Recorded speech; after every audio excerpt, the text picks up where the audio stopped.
আসসালামু আলাইকুম। বেগুনি বানানোর জন্য বেসনটা চেলে নিয়েছি।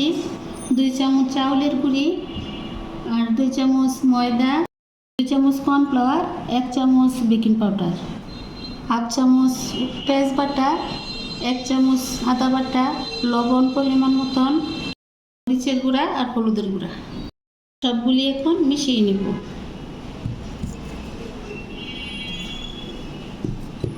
আমি হাতেই মিক্স করে নিচ্ছি।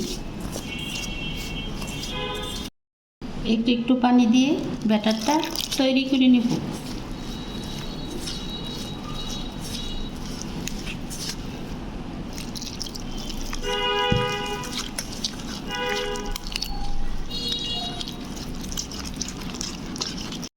ব্যাটারটা তৈরি করে নিয়েছি।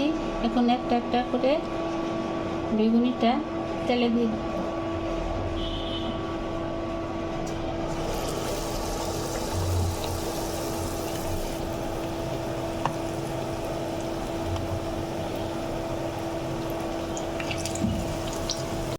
আমি হালকা আছে লাল লাল করে মুচমুচে করে ভেজে নেব।